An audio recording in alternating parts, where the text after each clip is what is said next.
Hello student, welcome my YouTube channel. मैं दिलकुश सैनी और आज अपन यहाँ पर पढ़ने वाले हैं chapter number 3 of 12th class. Chapters name है मैट्रिक्स। मैट्रिक्स में देखिए आज अपन पढ़ेंगे इसके टाइप्स ऑफ मैट्रिक्स और नॉर्मल अपन डेफिनेशंस पढ़ेंगे मैट्रिक्स की। भाई मैट्रिक्स क्या होती है? तो देखिए स्टूडेंट, अगर अपन डेफिनेशन की बात करें यहाँ पे फर्स्ट ऑफ, तो हमारे पास डेफिनेशन में क्या बोल रहा है स्टूडेंट? बोल रहा है कि a set of m cross n numbers arranged in the form of an rectangular array having m rows and n columns is called a matrix. देखिए ऐसा कुछ समझ नहीं आएगा जब तक आप लोग इसको एक एग्जाम्पल से मैं समझाने की कोशिश कर रहा हूँ। मतलब एक रेक्टेंगुलर फॉर्म में अपन को लिखना है, जिसको इस तरीके से ब्रैकेट में अपन यहाँ पे रिप्रेजेंट करेंगे। इस तरीके के ब्रैकेट में अपन रिप्रेजेंट करते हैं और इस ब्रैकेट जो लार्ज ब्रैकेट है इसके अंदर जो अपन लिखेंगे उनको बोलेंगे एलिमेंट्स। ठीक है, तो जो भी ऐसी अपने पास बनेगा फॉर्मेट उसको बोलते हैं मैट्रिक्स, जिसको कैपिटल वर्ड से ऑलवेज डिनोट करेंगे स्टूडेंट। तो इस तरीके का जो अरेंज होगा वो जो रेक्टेंगुलर अरेंजमेंट है, जिसमें हमारे पास नंबर ऑफ रोज क्या होगी? एम होगी। नंबर ऑफ कॉलम्स इसमें कितने होंगे? एन। तो जो पहले नंबर ऑफ रो है उसको पहले लिखेंगे, मल्टीप्लाई फिर नंबर ऑफ रो कॉलम को लिखेंगे अपन। ठीक है, पहले रो लिखेंगे। ये किसको रिप्रेजेंट कर रहा है स्टूडेंट? ये रो को रिप्रेजेंट करेगा और ये रिप्रेजेंट करेगा किसको? कॉलम को रिप्रेजेंट करेगा। ठीक है, तो इस तरीके का जो स्ट्रक्चर है वो अपने पास मैट्रिक्स कहलाएगा। ठीक है, और इसके अंदर आएंगे एलिमेंट। एलिमेंट को रिप्रेजेंट करेंगे। देखो ये इस तरीके से हमारे पास जाएगा, ये रो होगी। इस तरीके से जो भी बनेगी हमारे पास वो क्या होगी स्टूडेंट? रो। और ये हमारे पास कॉलम होगा। इस तरीके से हमारे पास कॉलम बनेंगे। मान लीजिए ये हमारे पास फर्स्ट कॉलम हो गया, ये सेकंड कॉलम हो गया, ये थर्ड कॉलम हो गया, ये फोर्थ कॉलम हो गया। ऐसे ही हमारे पास ये फर्स्ट रो हो गई, ऐसे ही हमारे पास ये थर्ड रो है, ऐसे ये सॉरी ये थर्ड रो है एंड ये फोर्थ रो है। तो आप देख रहे हो यहाँ पे इंटरसेक्शन पॉइंट बन रहे हैं। ये वाले जो पॉइंट बन रहे हैं यहाँ पे एलिमेंट्स आएंगे जो ये। तो अब इनकी नेमिंग भी करेंगे, इनकी पोजीशन को डिनोट करेंगे। तो वो स्मॉल ऐसे डिनोट करते हैं। किससे डिनोट करते हैं स्टूडेंट? स्मॉल ऐसे। तो कैसे करेंगे ध्यान से देखना है इधर। देखो जो यहाँ पे आ रहा है, इस देखो अपने पास स्मॉल ऐसे रिप्रेजेंट करते हैं, मैंने बोला है। तो इसमें पहले रो लिखते हैं फिर कॉलम लिखते हैं। तो फर्स्ट रो है तो यहाँ पे फर्स्ट मतलब पहली रो हो गई, और फर्स्ट ही क्या हो गया इसमें? कॉलम हो गया। ऐसे ही यहाँ पे लिखेंगे तो फर्स्ट तो रो है लेकिन कॉलम कौन सा हो गया स्टूडेंट इसमें? सेकंड। देखो यहाँ पे सेकंड हो गया। ऐसे ही हमारे पास रो तो फर्स्ट है बट कॉलम हो गया थर्ड। ऐसे ही रो फर्स्ट है, कॉलम हो गया फोर्थ। इस तरीके से अपन लिखते जाएंगे। ऐसे अब आ गए हमारे पास रो कौन सी? सेकंड। कॉलम फर्स्ट है। फिर हमारे पास row first, row second but column second. Row second but column third है। ऐसे ही row second but column four हो गया। तो इस तरीके से हम लिखेंगे यहाँ पे 3 1, यहाँ पे लिखेंगे 3 2, यहाँ पे लिखेंगे 3 3 और यहाँ पे लिखेंगे 3 4। तो इस तरीके से अपन किसी भी तरीके से रिप्रेजेंट कर सकते हैं। तो अगर बात करें इसमें नंबर ऑफ रोज की तो 1 2 3। तो यहाँ पे तो 3 आ जाएगा स्टूडेंट, मल्टीप्लाई बाई। इसमें नंबर ऑफ कॉलम्स की बात करें 1 2 3 4। तो इसमें 3 × 4 हो गया हमारे पास। तो नंबर ऑफ रो इसमें 3 है, नंबर ऑफ कॉलम्स इसमें कितना है? 4 है। तो यहाँ पे मैंने लिखा है कि मैट्रिक्स का ऑर्डर क्या होता है? तो स्टूडेंट ऑर्डर होता है M multiply N। M multiply N क्या आ रहा है हमारे पास यहाँ पे? 3 × 4। तो ये जो मैट्रिक्स का ऑर्डर है वो ये 3 × 4 होगा। ऐसा नहीं कि 12 अपन लिख देंगे, नहीं, अपन को 3 × 4 की मैट्रिक्स अपने पास बन रही है, जिसमें ये नंबर ऑफ, ये मतलब एलिमेंट्स होते हैं हमारे पास। अब इसको मान लो हमारे पास जरूरी नहीं है M × N की, तो एक लार्ज मैट्रिक्स जो बनेगी अगर इसका प्रॉपर फॉर्मेट अपन लिखते हैं तो इस तरीके से बनेगा स्टूडेंट। मैंने बोला है कि ये फर्स्ट रो है तो यहाँ पे तो फर्स्ट आएगा, फर्स्ट ही कॉलम है। First row, second column, first row और थर्ड कॉलम, ऐसे हमारे पास चल रहा है। रो तो फर्स्ट है लेकिन कॉलम हो गए हमारे पास n, क्योंकि मैंने मैट्रिक्स में यहाँ पे रिप्रेजेंट कर ली से, मान ली से इसमें ये तो m तो रो होगी और कॉलम कितने होंगे? n। तो मैंने यहाँ पे n तक कर दिया।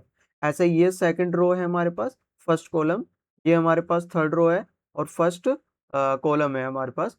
तो ऐसे हम चलेंगे तो ये हमारे पास यहाँ पे जाते जाते हमारे पास m तो रो हो गई और कॉलम तो फर्स्ट रहेगा। ऐसे ही हमारे पास यहाँ पे second row, second column, second row, third column, ऐसे अप टू हमारे पास चलेगा और इधर भी हमारे पास ऐसे चलेगा। ठीक है, इस तरीके से हमारे पास चलता जाएगा स्टूडेंट। आप देखोगे तो यहाँ पे लास्ट में जो एलिमेंट आएगा इसमें रो तो m है और कॉलम कितनी है? n है। तो इस तरीके से अपने पास मैट्रिक्स हो जाएगा। तो ये अंदर जो स्मॉल से मैं रिप्रेजेंट कर रहा हूँ इनको बोलते हैं स्टूडेंट एलिमेंट्स। क्या बोलेंगे इनको? एलिमेंट्स। क्योंकि सेट में अगर आपने देखा होगा तो सेट के अंदर जो कर्ली ब्रैकेट के अंदर आ रहे हैं उन सबको एलिमेंट्स बोलते हैं। तो यहाँ पे भी डेफिनेशन में भी क्या है ये अपने पास, कि कोई भी अपने पास जो सेट एक ऐसा सेट है जिसमें m cross n L numbers है, मतलब टोटल अगर m इंटू n करेंगे तो टोटल नंबर ऑफ एलिमेंट्स आ जाएंगे। जैसे इसमें 1 2 3 4 5 6 7 8 9 10 11 12 है, तो 3 इंटू 4 करोगे तो 12 आ जाएगा। मतलब m into n numbers arrange करने हैं इन द फॉर्म ऑफ रेक्टेंगल, मतलब जितने भी m क्रॉस n के जो नंबर्स हैं उनको अरेंज करना है किस फॉर्म में, रेक्टेंगुलर फॉर्म में। और जिसमें नंबर ऑफ रोज m है, नंबर ऑफ कॉलम्स कितना है अपने पास n है। तो इस तरीके के अरेंजमेंट को अपन बोलते हैं क्या, मैट्रिक्स, जिसका ऑर्डर क्या होता है स्टूडेंट, m क्रॉस n होता है। क्लियर है। अब ऐसा कोई भी अपने पास दे देता है मैट्रिक्स का कंस्ट्रक्शन, अपन से मैट्रिक्स बनवाता है, कैसे बनाएगा, देखो क्वेश्चन कैसे आता है। हमारे पास बोल रहा है construct a matrix 2 cross 3, 2 cross 3 की एक मैट्रिक्स कंस्ट्रक्ट करनी है जिसमें a is equal to A I जे हमारे पास क्या है, ये एलिमेंट होता है। ए आई जे हमारे पास क्या है student, element whose elements are given by A I J, जो इसमें ए आई जे दे रखा है उसकी इंफॉर्मेशन ये दे रखी है। अब देखो स्टूडेंट अगर बात करें यहाँ पे, तो हमारे पास में बात यहाँ पे नॉर्मली देखें तो इसमें number of columns and number of row कितनी है, तो फर्स्ट नंबर ऑफ रो को रिप्रेजेंट करता है, सेकंड नंबर ऑफ कॉलम को, मतलब दो तो रो है इसमें। तो सर फर्स्ट रो में A11 आएगा, फिर A12 आएगा, फिर A13 आएगा, क्योंकि टोटल इसमें 3 कॉलम है, 1 2 3 कॉलम। और ये सेकंड रो हो गए हमारे पास, और फर्स्ट रो ये अपने पास इस तरीके से हो जाएगा। ठीक है, तो इसमें एक दो तो रो हो गई, 1 2 3 कॉलम हो गए इसमें। ठीक है, तो इस तरीके से हमारे पास बनेगा। तो हमें क्या फाइंड आउट करना है स्टूडेंट, A11 चाहिए, A12 चाहिए, A13 चाहिए, A21 चाहिए, A22 चाहिए, A23 चाहिए। अब देखो आपको ये एक तरीके से यहाँ पे ये दे रखा है, इसकी हेल्प से एक फॉर्मूला मान लीजिए, इसकी हेल्प से अपन को क्या करना है, यहाँ पे एलिमेंट्स फाइंड आउट करना है। अब फर्स्ट ऑफ हमें क्या पढ़ना है, A11 निकालना है। तो अगर कंपैरिजन करेंगे अपने पास इसमें, तो यहाँ पे i की वैल्यू कितना मिल रही है, 1 है, और j की वैल्यू भी 1 है। इसमें वैल्यू पुट करोगे तो ये 1 + 2 × 1, और यहाँ पर होल स्क्वायर है, और डिवाइड बाई कितना है स्टूडेंट, इसमें 2 है। तो आप देख पा रहे हो यहाँ पे, देखो ये तो 1 तो एज इट इज, प्लस 2 × 1 = 2 हो जाएगा, और यहाँ पर होल स्क्वायर है, और अपॉन में अपने पास 2 आ रहा है। तो 1 + 2 3 हो गया, 3 का स्क्वायर कितना होता है स्टूडेंट, 9/2 हो जाएगा। ऐसे ही हमें निकालना है स्टूडेंट A12 निकालना है। तो 1 2 के लिए देखो स्टूडेंट, इसमें i की वैल्यू तो 1 है, ये 2 फॉर्मूले में है, और यहाँ पे क्या आ रहा है, j आ रहा है, तो j की वैल्यू यहाँ पे 2 है, तो ये 2 आएगा, ये होल स्क्वायर बाई 2 हो गया है। अब देखो आप 12th में पढ़ रहे हो तो मैं यहाँ पे इजीली कर देता हूँ। देखो 2 × 2 = 4 हो गया, 4 में +1 करेंगे तो 5, और 5 स्क्वायर 25/2 हो जाएगा स्टूडेंट। ठीक है, ऐसे ही हम निकाल पाएंगे यहाँ पे। नेक्स्ट कर लेता हूँ मैं, यहाँ पे ऐसे ही मुझे निकालना है क्या, A13 निकालना है। तो यहाँ पे हो जाएगा स्टूडेंट, देखो i की वैल्यू 1 है, प्लस फॉर्मूले का 2 एज इट इज है, और इसमें j की वैल्यू 3 है, ये होल स्क्वायर, और अपने पास हो गया डिवाइड बाई 2। तो ये हो गया हमारे पास 6 + 1 7, 7 स्क्वायर 49, और डिवाइड बाई 2 है। ऐसे ही हम निकालना है A21, क्योंकि हमारे पास देखिए मैट्रिक्स में क्या आएगा, 1 3 तक ही है, फिर A21 हो जाएगा। अब देखो i की वैल्यू चेंज हुई है स्टूडेंट, इसमें i की वैल्यू 2 आई है, प्लस ये 2 फॉर्मूले का, और j की वैल्यू हो गई 1। ठीक है ना, देख पा रहे हो ना, अगर कंपैरिजन करोगे तो आप 2 × 1 = 2, और +2 4 हो गया, 4 स्क्वायर कितना होता है स्टूडेंट, 16/2 हो जाएगा। ऐसे ही A22 निकालना है। तो देखो इसमें वैल्यू ऑफ I2 है, मल्टीप्लाई 2, इसमें वैल्यू ऑफ Z2 है, एंड डिवाइड बाई हमारे पास 2 है। सही कितना हो जाएगा, 2 2 × 4 + 2 6, और 6 स्क्वायर 36/2 हो जाएगा। ऐसे ही हम एक और लास्ट एलिमेंट निकाल लेते हैं A23, जिसका फॉर्मूला हमारे पास i की वैल्यू 2 है, और 2 × वैल्यू ऑफ j अपने पास 3 है, और यहाँ पर क्या है स्टूडेंट, इन सब पे स्क्वायर लग रहा है, मैं भूल गया यहाँ पे लगाना, और यहाँ पर होल स्क्वायर है, और डिवाइड बाई कितना चल रहा है, 2। तो स्टूडेंट देखिए यहाँ पे 3 2 × 6 हो गया, 6 + 2 8, और 8 स्क्वायर 64 डिवाइड बाई 2। तो जो हमारी मैट्रिक्स बनेगी स्टूडेंट, क्या बनेगी सर, मैट्रिक्स बनेगी हमारे पास, देखो इसमें फर्स्ट एलिमेंट 9/2 आ रहा है, 9/2 आ रहा है सर, फिर A12 आ रहा है 25/2 आ रहा है। ऐसे ही हमारे पास A13 आ रहा है सर 49/2 आ रहा है। ऐसे A21 आ रहा है सर 16/2 आ रहा है। ऐसे A22 की बात करें तो 36/2 आ रहा है, और यहाँ पे A23 की बात करें तो ये 64/2 आ रहा है। तो इस तरीके से अपन इजीली किसी भी मैट्रिक्स का कंस्ट्रक्ट कर सकते हैं, बट हमारे पास क्या गिवन में होना चाहिए, इस तरीके से एलिमेंट गिवन में होना चाहिए। तो आई थिंक आपको समझ में आया होगा, इसको इजीली आप लोग यहाँ पे सोल्व कर पाओगे। इस तरीके के बहुत सारे क्वेश्चन अपने पास एक्सरसाइज 3.1 में जिनको आप लोग इजीली कर पाओगे। अब बात करते हैं मैट्रिक्स के टाइप्स की। देखो टाइप्स अपन को आना चाहिए, तो सबसे पहले बात करते हैं रो मैट्रिक्स कि रो मैट्रिक्स हमारे पास क्या होता है। देखो स्टूडेंट, रो मैट्रिक्स का मतलब क्या होता है, देखिए हमारे पास ए से तो रिप्रेजेंट करते हैं मैट्रिक्स को, और हमारे पास इसमें नंबर क्या आएंगे हमारे पास सर, इसमें आएंगे हमारे पास एलिमेंट्स आएंगे। अब एलिमेंट में ध्यान रखना है स्टूडेंट, इसमें हमारे पास जो रो है, रो तो एक ही होगी बट इसमें कॉलम हमारे पास एन होंगे। इस टाइप की अगर मैट्रिक्स मिल रही है तो उस मैट्रिक्स को बोलते हैं हम क्या, यहाँ पे स्टूडेंट इस मैट्रिक्स को बोलेंगे हम रो मैट्रिक्स। अगर एग्जाम्पल की बात करें तो इस तरीके से होगा sir, A is equal to हमारे पास देखिए यहाँ पे हो जाएगा A11, A12, A13 और ऐसे अप टू हमारे पास जाएगा A1n तक जाएगा। मतलब हमारे पास इसमें 1 क्रॉस n की मैट्रिक्स हमारे पास बन रही है, जिसमें ओनली एक ही रो अपने पास आ रही है, इसलिए कौन सी मैट्रिक्स हो जाएगी स्टूडेंट, रो मैट्रिक्स हो जाएगी। तो इस तरीके के मैट्रिक्स को बोलेंगे रो। ऐसे ही कॉलम मैट्रिक्स की बात करते हैं तो रो में तो क्या हो रहा था, रो आ रही थी, अब कॉलम मैट्रिक्स में क्या आएगा स्टूडेंट, कॉलम आएगा। बट हमारे पास जो एलिमेंट है आई और जे है, तो इसमें हमारे पास अब नंबर ऑफ रो तो एम होगी बट कॉलम कितना होगा, एक ही होगा स्टूडेंट, मतलब कॉलम मैट्रिक्स है।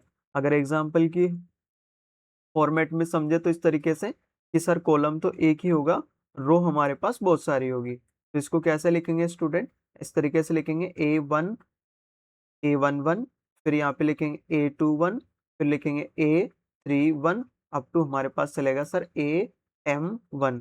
तो इसमें सर m तो रो है और कॉलम कितने हैं, 1 है। तो इस टाइप की हमारे पास जो भी मैट्रिक्स होगी उस मैट्रिक्स को हम क्या बोलेंगे स्टूडेंट, कॉलम मैट्रिक्स बोलेंगे। आई थिंक समझ में आया होगा।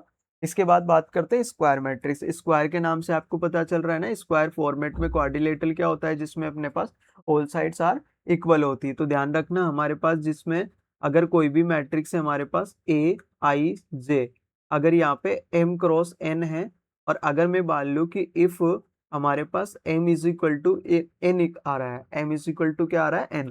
m मतलब क्या है, नंबर ऑफ रो है। m का मतलब क्या है स्टूडेंट, नंबर ऑफ रो की बात करूँ, और ये अगर इक्वल आ जाए किसके स्टूडेंट, नंबर ऑफ कॉलम के, किसके इक्वल आ जाए, नंबर ऑफ कॉलम के इक्वल आ जाए, तो हमारे पास जो मैट्रिक्स है वो क्या हो जाएगी, हमारे पास स्क्वायर मैट्रिक्स हो जाएगी। कैसे, एग्जाम्पल से समझते हैं यहाँ पे। जैसे मान लीजिए A इज इक्वल टू, मैंने यहाँ पे एक मैट्रिक्स ली है जिसमें मैंने कितने रो मान लीजिए रो मैंने ली 3, तो कॉलम भी कितने होंगे स्टूडेंट, फिर 3 होंगे, क्योंकि अपन को कौन सी मैट्रिक्स लेनी है, स्क्वायर। और स्क्वायर मैट्रिक्स में m इज इक्वल टू क्या होना चाहिए, n होना चाहिए, मतलब number of row and column equal होने चाहिए। तो इसमें जैसे 1 2 3 4 5 6 7 8 9 इस तरीके से मैंने एलिमेंट रिप्रेजेंट कर दिए। तो ये मैट्रिक्स हो गई कौन सी, स्क्वायर। और ऑर्डर क्या हो गया इसका मैट्रिक्स का, 3 क्रॉस 3 मैट्रिक्स हमारे पास हो गई। तो इस तरीके से अपन इजिली बता सकते हैं। अब बात करते हैं स्टूडेंट डायगोनल मैट्रिक्स, और एक है हमारे पास स्केलर मैट्रिक्स। अब डायगोनल और स्केलर में क्या डिफरेंस होता है आप समझेंगे यहाँ पे। देखिए हमारे पास क्या होता है स्टूडेंट, एक मैट्रिक्स होती है जिसमें हमारे पास एलिमेंट होते हैं A I J टाइप के, ठीक है, और ये m क्रॉस m की ही होती है, क्योंकि जब भी डायगोनल मैट्रिक्स की बात करते हैं तो इसमें number of row number of column equal होने चाहिए।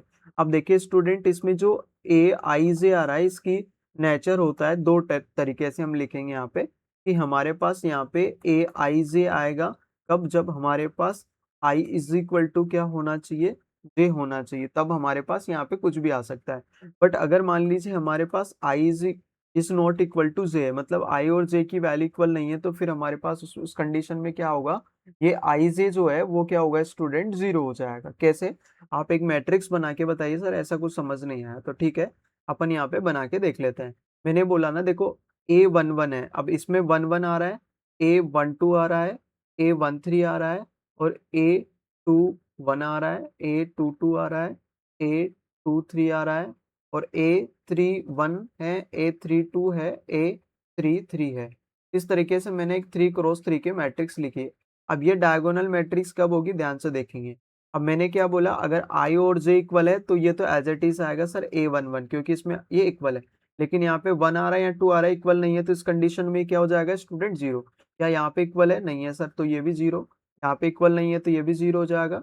बट सर यहाँ इक्वल है तो यहाँ पे कुछ भी आ सकता है हमारे पास, बट ये तो हमारे पास 100% जीरो होगा। ऐसे ये भी जीरो हो जाएगा, बट ये हमारे पास कुछ भी आएगा, ठीक है ना। तो इस तरीके से अगर अपने पास मैट्रिक्स आती है तो वो कौन सी मैट्रिक्स हो जाएगी स्टूडेंट, बस डायगोनल। और इस तरीके से स्केलर को भी आप इजीली समझ सकते हो। स्केलर में क्या होता है, देखना ध्यान से। स्केलर में देखिए वही हमारे पास एक स्क्वायर मैट्रिक्स हमें लेना है ए आई जे, जिसमें number of row and number of column हमारे पास सेम रहेंगे स्टूडेंट। बट इसमें क्या होगा, जो ए आई जे जो है ना, अगर इसकी बात करें कि सर ये किस टाइप का होगा, तो हमारे पास मैंने ए लिखा है कब कि इफ हमारे पास इसमें स्टूडेंट की आई इज इक्वल टू क्या आ जाए हमारे पास, बताइए आई इज इक्वल टू क्या आ जाए स्टूडेंट, जे आ जाए। बट हमारे पास वही कंडीशन है कि अगर हमारे पास I is not equal to जे आ जाए तो क्या हो जाएगा, जीरो हो जाएगा। अब देखो यहाँ पे अगर आप देखोगे, इसमें देखो, इसमें देखेंगे जो हमारे पास डायगोनल मैट्रिक्स है, डायगोनल में देखो हमारे पास डायगोनल के एलिमेंट डिफरेंट आ रहे हैं। बट यहाँ पे जो स्केलर मैट्रिक्स है ना स्टूडेंट, इसमें देखोगे ना आप, तो ये देखो यहाँ पे इस ये एलिमेंट ए रहेगा, बाकी सारे जीरो रहेंगे, ये भी जीरो है, ये हमारे पास ए आएगा, जीरो जीरो जीरो ए। इसका मतलब ये आ गया कि जो डायगोनल, इनको बोलते हैं डायगोनल एलिमेंट, क्या बोलते हैं इनको स्टूडेंट, डायगोनल। कि जो डायगोनल में एलिमेंट आ रहे हैं वो सारे क्या होने चाहिए स्टूडेंट, सेम होने चाहिए। जैसे मान लीजिए अपन इस तरीके से एग्जांपल ले ले, जैसे मान लीजिए ये तो मैंने अननोन एग्जांपल लिया है, इस तरीके से ले सकते हो आप लोग। जैसे सर हमें ये 3 0 0 0 3 0 0 0 3 इस तरीके से, तो ये कौन सी मैट्रिक्स होगी, स्केलर। ध्यान रखना जितने भी स्केलर मैट्रिक्स है वो सब डायगोनल मैट्रिक्स होती है। मैंने क्या बोला, every scalar matrix is diagonal matrix, but हमारे पास converse need not be true, मतलब हमारे पास डायगोनल मैट्रिक्स स्केलर हो जरूरी नहीं है, क्योंकि स्केलर में और डायगोनल में क्या होता है कि हमारे पास हो सकता है कि डायगोनल के एलिमेंट डिफरेंट आ जाए। ये जो डायगोनल के एलिमेंट है वो अलग अलग भी आ सकते हैं और सेम भी आ सकते हैं। तो हमें तो डायगोनल के नॉन जीरो होने चाहिए, बाकी डायगोनल के अदरवाइज जो एलिमेंट है ना वो जीरो होना चाहिए, तो वो डायगोनल्स हो जाएगी। स्केलर में डायगोनल के अलावा जो जितने भी एलिमेंट आ रहे हैं डायगोनल के, इसके अलावा सारे एलिमेंट जीरो होने चाहिए। और डायगोनल में जो एंट्रीज है वो अपने पास इक्वल होनी चाहिए, मतलब सेम होनी चाहिए, ठीक है। अब बात करते हैं आइडेंटिटी की। आइडेंटिटी क्या होती है स्टूडेंट, आइडेंटिटी स्केलर से ही रिलेटेड होती है, क्योंकि आइडेंटिटी मैट्रिक्स को आप स्केलर मैट्रिक्स बोल सकते हो। इस तरीके की होती है जिसमें हमारे पास number of row number of column same होना चाहिए, मतलब स्क्वायर मैट्रिक्स ही होना चाहिए। बट इसमें जो आई और जे है ना, इसकी कंडीशन जो हमारे पास एलिमेंट आएगा इसमें आएगा कि अगर अपने पास आई इज इक्वल टू जे है तो हमेशा वो क्या रहेगा, हमारे पास वन रहेगा, हमेशा क्या रहेगा स्टूडेंट, वन। बट अगर हमारे पास I is not equal to जे आ जाए ना, तो फिर वो क्या हो जाएगा, जीरो हो जाएगा। सर एग्जाम्पल बताओ ना आप, ऐसे कैसे, तो एग्जाम्पल से समझ में आएगा। देखो मैंने बोला ये अपने पास वन रहेगा, बाकी सारे एलिमेंट क्या रहेंगे, जीरो। जैसे ये हमारे पास जीरो तो ये हमारे पास वन होगा। तो इस तरीके से जो भी डायगोनल में एलिमेंट आ रहे हैं वो नॉन जीरो रहेंगे। डायगोनल के एलिमेंट नॉन जीरो मतलब वो ओनली वन आएगा, वन के अलावा कुछ भी नहीं आएगा। देखो ये 4 क्रॉस 4 की मैट्रिक्स है हमारे पास, ठीक है। तो डायगोनल के जितने भी एलिमेंट है वो सारे क्या आ रहे हैं हमारे पास, सर वन आ रहे हैं। तो ये कौन सी मैट्रिक्स हो जाएगी सर, यूनिट मैट्रिक्स बोल सकते हैं या फिर आइडेंटिटी मैट्रिक्स बोल सकते हैं, ठीक है। तो ऐसे 3 क्रॉस 3 की बना सकते हैं अपन, 2 क्रॉस 2 की भी अपन बना सकते हैं, ठीक है। एक आ गया यहाँ पे वर्ड सिंगलटन। सिंगलटन सेट आपने देखा होगा जिसमें नंबर ऑफ एलिमेंट्स की बात करें तो ओनली कितने होने चाहिए स्टूडेंट, वन होना चाहिए। तो हमारे पास जो मैट्रिक्स है, अगर सिंगलटन कब होगी, जिसमें ओनली उसमें कितने एलिमेंट हो, ओनली एक ही एलिमेंट हो। जैसे एक अपन एक और ले ले, जैसे यहाँ पे टू आ गया, तो ये एक मैट्रिक्स है जिसमें नंबर ऑफ एलिमेंट्स अपने पास कितना है, एक ही है, जिसको अपन 1 क्रॉस 1 की लिखेंगे, मतलब एक ही रो है और एक ही कॉलम है। तो इस टाइप की जो मैट्रिक्स है वो सिंगलटन मैट्रिक्स होगी, जिसमें नंबर ऑफ एलिमेंट्स कितने होंगे स्टूडेंट, एक ही होगा। अब बात करते हैं स्टूडेंट यहाँ पे ट्राइंगुलर मैट्रिक्स। ये बहुत इंपॉर्टेंट चीज है ट्राइंगुलर मैट्रिक्स। ट्राइंगुलर मैट्रिक्स दो टाइप की होती है स्टूडेंट, एक तो अपर ट्राइंगुलर मैट्रिक्स होती है, एक लोअर ट्राइंगुलर मैट्रिक्स होती है। कहने का मतलब जो अपर ट्राइंगल फॉर्मेट बन रहा है उसमें नॉन जीरो आएंगे, और बाकी जो लोअर में है वो सारे जीरो आ जाएंगे, तो वो अपर ट्राइंगुलर हो जाएगा। तो मैं यहाँ पे जो ए की बात कर रहा हूँ, ए मीन्स अपने पास अपर ट्राइंगुलर मैट्रिक्स इस तरीके से होगी स्टूडेंट। देखिए अगर एग्जाम्पल देखें तो देखो डायगोनल के ऊपर जितने भी एलिमेंट है डायगोनल है, A11 है, यहाँ पे A22 है, और यहाँ पे A33, ये तो क्या है, डायगोनल है। अब ये मैंने यहाँ पे 3 क्रॉस 3 की मैट्रिक्स ली है। अगर ये अपर ट्राइंगुलर मैट्रिक्स है तो सर इसके जो हमारे पास डायगोनल है ना, डायगोनल के नीचे वाले सारे एलिमेंट क्या होने चाहिए, जीरो होने चाहिए, बाकी जो बचे एलिमेंट वो नॉन जीरो हो जाएंगे। कौन कौन से, ये 1 2 हो गया है, ये 1 3 हो गया, और यहाँ पे 8 2 3 आ जाए। तो इस तरीके की मैट्रिक्स हमारे पास क्या होगी, डायगोनल। और ले लेते हैं एग्जाम्पल हमारे पास। सर इस तरीके का हो जाएगा 1 2 3 0 4 5 0 0 6। देखो इसमें हमारे पास अगर बात करेंगे ना यहाँ पे, तो ये वाले सारे एलिमेंट हमारे पास क्या है, नॉन जीरो है। बाकी ये वाले एलिमेंट हमारे पास क्या आ रहे हैं स्टूडेंट, इसमें जीरो आ रहे हैं। तो इस तरीके से हमारे पास क्या होगी, ये अपर ट्राइंगुलर मैट्रिक्स होगी। लोअर ट्राइंगुलर में क्या होता है, लोअर में जस्ट उल्टा हो जाता है सर। लोअर में होता है जैसे 1 2 3 आ गया, 0 4 5 हो गया, 0 0 6 हो गया। अब देखो पहले जीरो कहाँ आ रहे थे, नीचे, अब जीरो कहाँ आ गए, ऊपर के साइड। अब हमारे पास यहाँ पे जीरो मिल रहे हैं, बाकी सब क्या है, नॉन जीरो। तो इस तरीके के मैट्रिक्स को अपन बोलेंगे लोअर ट्राइंगुलर मैट्रिक्स, और इस वाली मैट्रिक्स को क्या बोलेंगे, अपर ट्राइंगुलर मैट्रिक्स। नेक्स्ट बात करते हैं स्टूडेंट, इसमें हमारे पास कौन सी मैट्रिक्स, जीरो मैट्रिक्स, जिसको नल मैट्रिक्स भी बोलते हैं या इम्पटी मैट्रिक्स भी बोलते हैं, जिसमें हमारे पास क्या है, एक भी हमारे पास एलिमेंट नहीं होना चाहिए। एक भी एलिमेंट नहीं होना चाहिए मतलब कैसे, तो सर जिसमें एंट्रीज जो है ना वो जीरो जीरो होना चाहिए। ऐसा नहीं कि हमारे पास एक बिल्कुल ब्लैंक आ जाए, नहीं सर। इसमें हमारे पास 0 0 0 0 0 0 0 0 इस तरीके के मैट्रिक्स को हम बोलेंगे क्या, नल मैट्रिक्स बोलते हैं सर। और इसको कैपिटल ओ से रिप्रेजेंट करते हैं। किससे रिप्रेजेंट करते हैं स्टूडेंट, कैपिटल ओ से रिप्रेजेंट करते हैं। जितने भी एलिमेंट्स हैं वो सारे क्या होंगे, इसमें जीरो आएंगे। जितने भी एलिमेंट्स इसको क्या बोलेंगे, जीरो आएंगे। अपने पास जितने भी एलिमेंट है वो जीरो रहेंगे, सॉरी, ठीक है ना। बात करते हैं नेक्स्ट। तो आज के लिए इतना ही काफी है स्टूडेंट। मैंने आपको यहाँ पे 10 टाइप बताए। इसके बाद अपन आइडेम्पोटेंट मैट्रिक्स हो गया, इन्वोलेटरी मैट्रिक्स हो गया है, या फिर सिमेट्रिक हो गया, स्क्यू सिमेट्रिक हो गया है, हर्मिशन हो गया, स्क्यू हर्मिशन हो गया। तो इस टाइप की जो मैट्रिक्स हो नेक्स्ट वीडियो में देखेंगे। पहले इसको देखिए, कैसा लगा कमेंट करके जरूर बताइए। और अगर मान लीजिए आपको इसका क्या चाहिए स्टूडेंट, मान लीजिए आपको आ, इसकी जो ये मैंने लिखा है, अगर ये वाली जो पीडीएफ अगर आपको चाहिए, तो यहाँ पे डिस्क्रिप्शन में आपको टेलीग्राम का लिंक मिलेगा, तो आप उस पर मैसेज कर दीजिए, या फिर आप लोगों को एक ग्रुप, व्हाट्सएप ग्रुप का लिंक भी मिल जाएगा, उस पर भी आप क्लिक कर सकते हो, जहाँ पे अपना नाम और प्लस क्लास लिख दीजिए, मैं आपको वहाँ पे शेयर कर दूंगा, ठीक है ना। Thank you. ओके।